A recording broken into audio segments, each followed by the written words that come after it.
안녕하세요, 주양가족 여러분. 오늘 또 주님께서 주시는 위로 가운데 기쁨의 하루를 살아갈 수 있는 우리 모두가 되기를 주의 이름으로 바랍니다.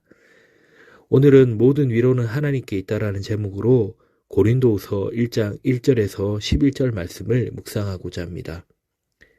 주님을 위해 살아갈 때 겪게 되는 어려움과 고난을 어떻게 이겨내고 있습니까?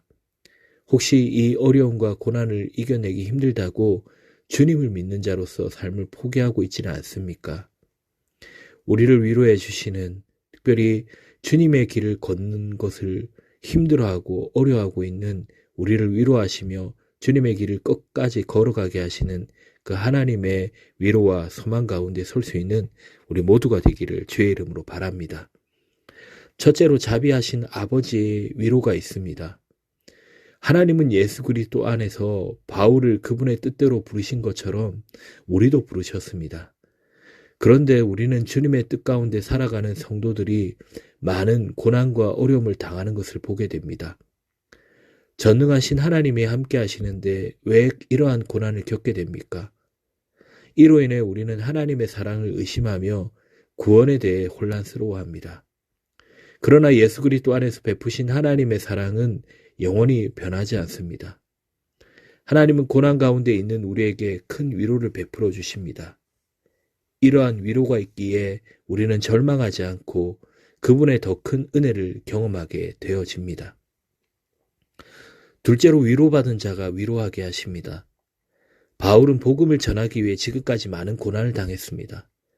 하나님은 그때마다 그들을 위로하셨습니다. 바울은 자신들이 받은 그 위로를 통해 지금 고난 중에 있는 고린도 교회 성도들을 위로할 수 있었습니다. 우리 역시 지금까지 살아오면서 많은 고난을 만났습니다. 그러나 그때마다 우리를 위로하신 하나님이 계셨기 때문에 지금 이렇게 서 있을 수 있는 것입니다. 그리고 지금 우리 주변에는 우리가 당한 것과 같은 고난을 겪는 지체들이 있습니다. 하나님은 우리를 통해 그들을 위로하기를 원하십니다. 자신이 받은 위로로 고린도 교회를 위로하고 고난을 견디게 한 바울처럼 우리도 다른 지체들을 돌아보고 하나님의 위로를 전함으로 고난 가운데 있는 지체들이 믿음 안에 견고하게 서게 해야 합니다. 셋째로 위로하시는 하나님을 소망해야 합니다.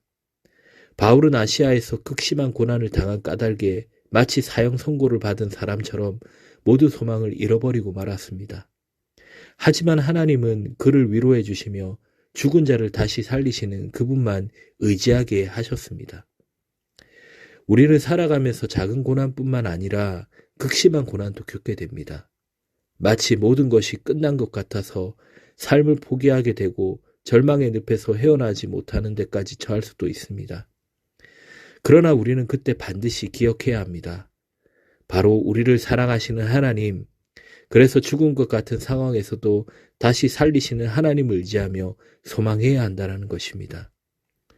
그분은 우리에게 넘치는 위로를 베푸시며 우리가 다시 일어서게 하실 것입니다. 우리가 날마다 소망해야 하는 것은 어떠한 고난 가운데서도 우리를 위로하시는 자비하신 하나님이십니다. 그분께 이미 받은 위로로 다른 지체를 위로하는 우리 귀한 성도님들이 되시기를 주의 이름으로 바랍니다.